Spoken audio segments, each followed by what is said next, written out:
All right, metalheads, this is DJ REM, the Crushed Beyond Dust show, live on Metal Devastation Radio, and I have Stephan Forte on the line. How you doing today, brother? I'm fine, and you? I'm doing very well. Once again, I Cool. want to thank you for taking time to call in and talk to me. I appreciate it. Well, my pleasure. Thanks to you for promoting my stuff. That's really nice. So why don't you start by, introducing yourself and kind of give us an idea of what's going on with you right now? Okay, so well, as you said, my name is Stephan Forte. I've been playing guitar for a very long time. Then I've built a band called Adagio. By the way, I'm French, which explains my strange accent for the listeners. So sorry about that. So yeah, I'm in a band called Adagio, and now I'm working on my solo stuff, solo career. I've always been into instrumental metal guitar stuff, and yeah, I've decided to go for it. And so I've released the first album, The Shadows Compendium, was like 3 years ago, and I really liked it. I really enjoyed it. So I decided to do the second one almost immediately. And so yeah, now I'm releasing my new album on my own label, Zeta Nemesis Records, and I have great guests on it. I have Marty Friedman, I have Andy James, Marcos Fogli, who plays with James Labrie, and Paul Wardingham from Australia, who is a kick-ass guitar player. And so yeah, the album will be released on October 28th worldwide. Very cool, and I wish you the best of luck with the release of that. So, Thanks a lot. what? So how does one go about finding these other artists or getting them to participate with you? I mean, how do you go about that? Well, in fact, I'm taking the opportunity to be able to release my album and my stuff without making any compromise to help to ask my friends and people I admire to if they are okay to share a couple of bars with me on my stuff. So yeah, I just asked them if they would be okay, and they all accepted right away. So yeah, I know I've known Martin now for a couple of years, and Andy and Marco as well. So yeah. It just re-emphasizes to me how tight knit a family the metal community is and how willing people are to work with each other. Well, it all depends on who, but yeah, We'll say in general. in general, yeah, it all depends once again. And in general, there is a good vibe. It's kind of tricky when you're a guitar player with other guitar players because there's always a lot of competition in Right. the business. But with friends, that there is no competition involved actually. So yeah. Nice. So, are you going to be doing anything live then? Well, I'm planning actually on moving to the US in January, so it's too late right now to do something in Europe before I leave. So just because I wanted to see the fans in France before moving, I'm just doing a, a 15 or 17 days masterclass tour. I will do some showcases in most of the towns in France, and then yeah, from January on, I'll be at NAMM, and also yeah, I'm planning on playing as much as possible in the LA area. Yeah. And I was just currently looking at Guitar World, and I see that you're featured in there. How did that come to be? Well, because I have a great publicist. No, actually, yeah, they were interested, and they did a great feature, and that's very cool. Yeah, they liked the music, they enjoyed it, and they proposed to do the premiere of the song. So yeah, I'm really happy with that. Very cool. So, did you how did you connect with them? Did you kind of just do everything online, or did you actually go somewhere to meet up with them? Well, no, actually, it's really my publicist who did the job. I've hired, sorry, a PR for the US market, and she's doing all the promotion for me there. So yeah, I'm just doing all the interviews and all the stuff. But she's the one in touch with the journalists and the press. Yes. Very cool. So, how long have you been a guitarist? How long have you been doing this? I'm 36. I've started when I was 5, so a long time ago. Yeah. And what were your influences that got you into doing this? Well, the very first ones when I was 5 were Iron Maiden, AC/DC, of course, and Alice Cooper.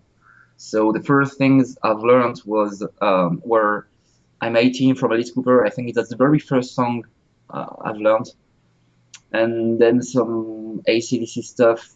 My favorite song when I was 5 from AC/DC was "Whole Lotta Rosie," and this one I was playing it like nonstop. So yeah, that were the first influences. And then when I was 14, I was really into death metal, and also I've discovered Yngwie Malmsteen. And at that time, I was so much into it that I was spending most of my time trying to reproduce every Yngwie lick. And so that was one of the most important earliest influence. And then when I was 18, that's pretty much when I decided for sure I would do that with my life. And at that time, the biggest influences were Marty Friedman and Jason Baker and Sean Lane. And so, yeah, I would say in the genre in which I am, I'd say those are the biggest influences, yes. Okay, very cool. And did you have anybody in your family that was into music big or all? Anything? Yeah, my brother is the one who actually offered me the guitar when I was 5, and who taught me, sorry, the songs and chords and stuff. And yeah, my brother, yeah, Hails to your brother, yeah. for sure. Okay, so let's talk about this new album that's coming out, Enigma Opera Black. Um, what studio did you record this at? Well, for my keyboard player in Adagio is now doing production, and he has his own studio in the north of Paris, in France. And so we are doing everything there now because he knows me very well. I know how he works, and we can work very fast because we don't even need to talk sometimes. We just know how I would feel the mix for this part or and so on. So yeah, I've been working with him at his own studio called Crossfade Studio in Paris, and then all my lead tracks and stuff I did that in my home studio at home. Nice. How long did it take you from when you started writing these songs to actually getting to the studio? How long did that total process take for you? 1 year and a half, approximately. Yeah. The longest part of the process was to record the solos actually because I really wanted to take my time, and so I composed the solo. I wrote the solo in the meantime I was recording it. So that took like 1 year. I really wanted to be happy with the notes I was finding and not playing some stuff because of habit. I just wanted to do something because I liked it musically, and I was able to express really what I wanted to say. So yeah, 1 year and a half, I would say. Okay, cool. And then the other cool thing to me about this album is the cover art. And I know you and I talked a little bit on Facebook about this, but you just kind of tell people about how the cover art came to be and who designed it for you. So the artist is an amazing graphic artist called Ludovic, and his company is called Rosalka Design. And we've been working together for the first album, and that's almost the same thing as with Kevin. And yeah, and that's the thing with all the people I'm working with and I want to work with is we don't need to talk to communicate. We know each other, and so I've expressed to him exactly what I wanted and the main concepts I had in mind for this album. And the strange thing is that was absolutely not on purpose, but in the end, it just looked like Alice in Wonderland seen by Tim Burton. And that was not the intention, but I think that's fun, actually.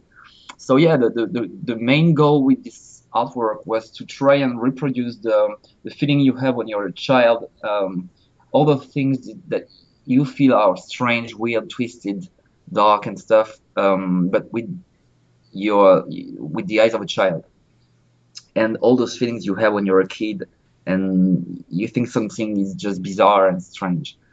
And so yeah, I just thrown up all the elements that I felt was like this to Lyric, and he came up with that. And then we arranged some details on it and stuff, but basically the idea was there pretty early. Okay, very cool. I have to tell you, I liked his page on Facebook after we talked the other night, and I posted a little comment that I had seen his work from the cover art for your album, and he responded back. So he seems like he's very personable too to the Yeah, fans. yeah. It's really cool. It's really cool. Yeah, and he's a kind of tortured artist, which I like because he's really spending a lot of time and attention to details. Every single little detail, he's spending a lot of time on it. And so, yeah, I really like it. Yeah, we're a good team. Oh, very good. And I have a question from the chat room and on at Metal Devastation Radio, and I don't know if you can even answer this yet, but he wants to know what kind of tour plans you have for yourself in the future.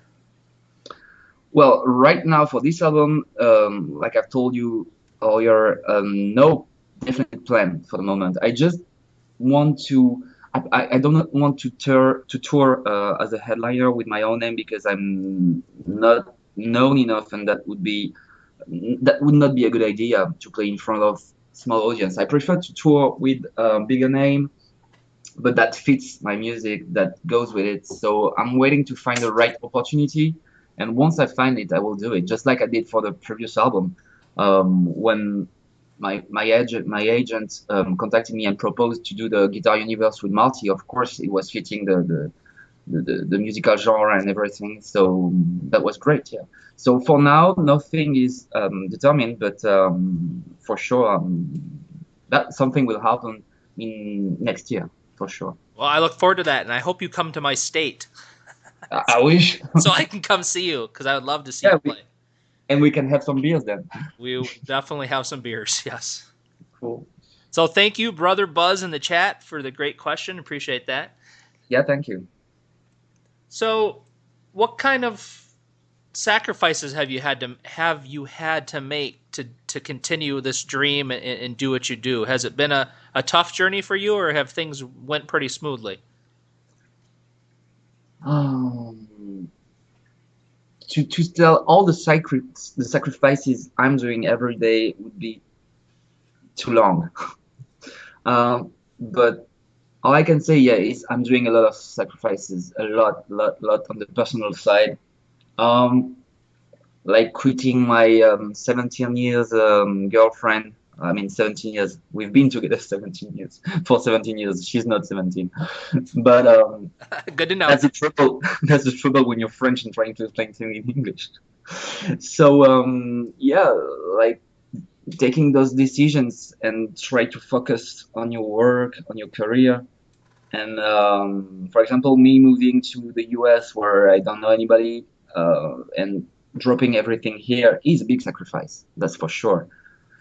But yeah, that's also clear for me that my career is my number one priority in life, and anything I have to do, I will do. So sacrifices, yes, it's putting like 22,000 euro, 22,000 yes euros into my building my label and raising my album, and spending countless hours and not sleeping, and that's it. But I don't see it as a sacrifice. I see it as the price you have to pay to move forward. Actually, so it's difficult. It's very tough sometimes.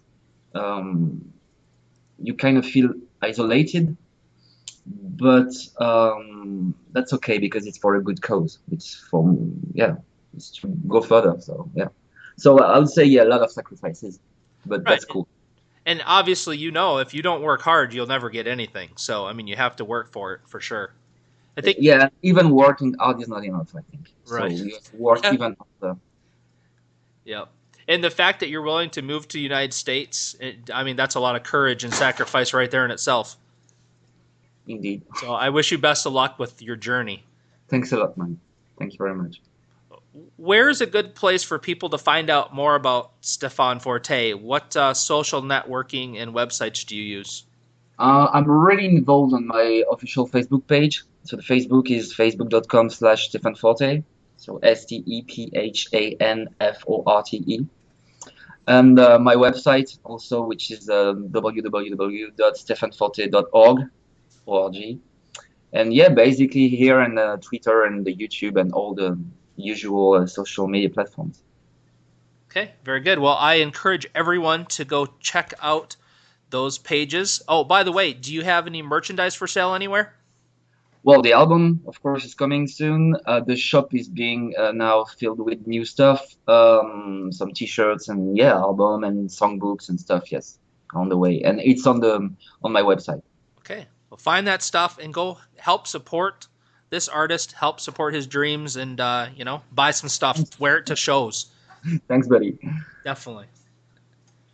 Okay, so here's a specific question for you. If I grabbed your iPod or MP3 player, however you like to listen to music, what bands would I find you listening to right now? Right now, a lot of Chopin, uh, classical composer, Chopin.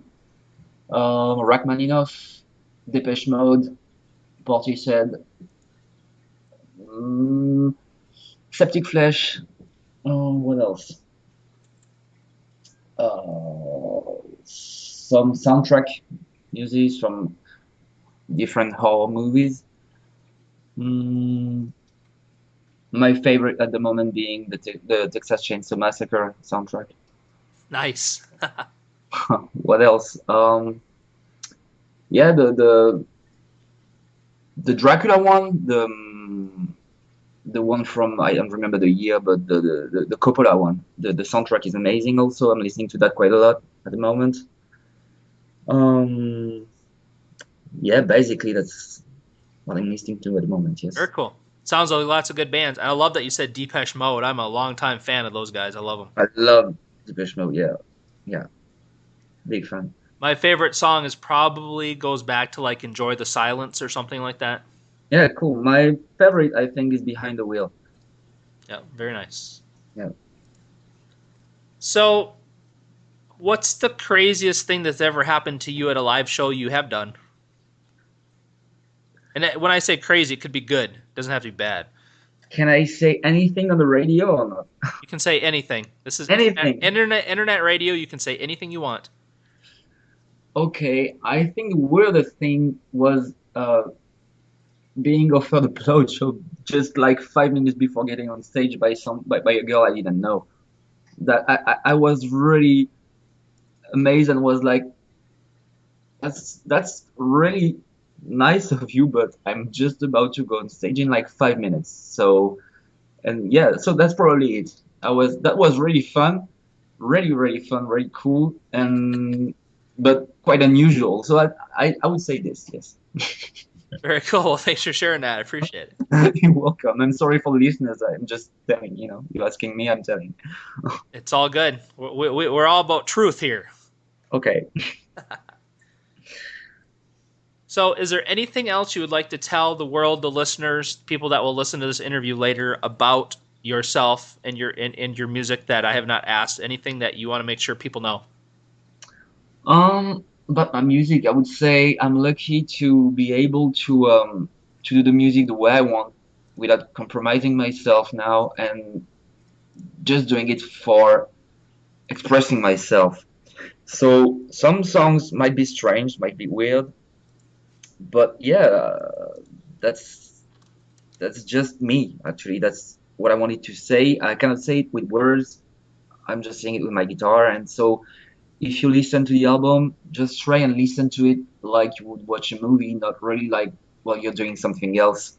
Um, because there are many information. And so yeah, at first you might be kind of disoriented, but if you could try and spend some time listening to it, I hope you will appreciate it. Yes. Okay, well, very good. Well, I want to thank you again for taking time to call and do the interview.